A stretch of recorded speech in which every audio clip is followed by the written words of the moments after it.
Managing a household budget is always a challenge, but it's even more difficult in periods of economic uncertainty.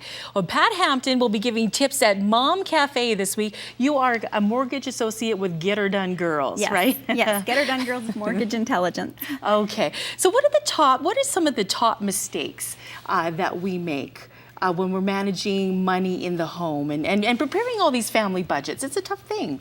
It is a tough thing, and I think one of the biggest mistakes I think we find and we see is no budget at all. A lot of families have absolutely no budget, and so that I think is one of the first things I think families can address. And I think also when you take a look at your budget, just looking at what's in there, is it realistic? And have you included everything? And when you get to the end of the month, is there money left over for savings, or are you in the negative? And if you're in the negative, why is that? Can you trim? Do you need to refocus? Do you need to look at alternative streams of income? Do you need to kind of, look at your savings and decide how much you're going to put there and where you're going to move money from other different opportunities? So, yeah, I think those are some of the most common things we see. So many things to take into consideration, especially when the moms have full-time jobs, they're raising a family. But it's what's interesting too is that the budgeting in the family really does fall on the woman.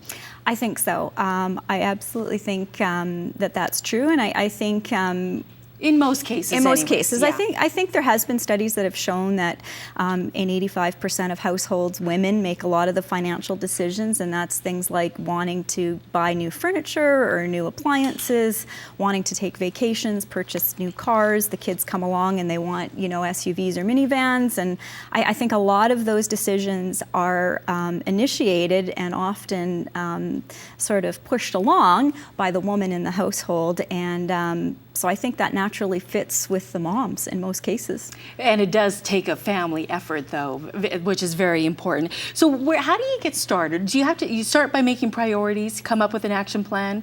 You definitely start by looking at what exactly are your expenses every month. Things like your mortgage and your credit cards, things that are like fixed costs that are continuous and do happen no matter what, things like your taxes, things like those sorts of things need to be addressed immediately. And then in times like in economic times that are difficult as we're experiencing right now, it's also an opportunity to take a look at those things that are fluctuating and asking yourself, can you trim in some of those areas, those costs that are not fixed, that are not continuous, and can we trim and can we work with that? And it's all about writing things down. I mean, seeing the real numbers and being really honest about it all, isn't it? It is, and being accountable and taking a look at that and asking yourself, where am I spending and where can I trim and where can I save, and how much am I putting into savings? During these times, we need to look at our savings. Now, we are often bombarded with all this negative news, but you are actually seeing a lot of good, positive things when you talk to moms. Absolutely, and I've been doing this talk with a lot of moms in various groups in Calgary, and the Get Her Done Girls have a big philosophy around the recession, and that is that we're opting out of the recession. This is opportunity. It's opportunity for purchasing rental properties. It's opportunities for consolidating debt at really phenomenally low interest rates. It's opportunities for looking at investments in the markets, real estate and elsewhere. So it's really an opportunity to take your financial situation and really take hold of it and very smartly move forward and hopefully set yourself up for what is bound to be great times around the corner, because that's just the natural flow. Yes, and Mom Cafe goes when? This Friday, May 29th at the West Hills Earls. Earl's Restaurant at 9 in the morning, I believe. Okay, and if you want more information on that, just go to momcafe.net.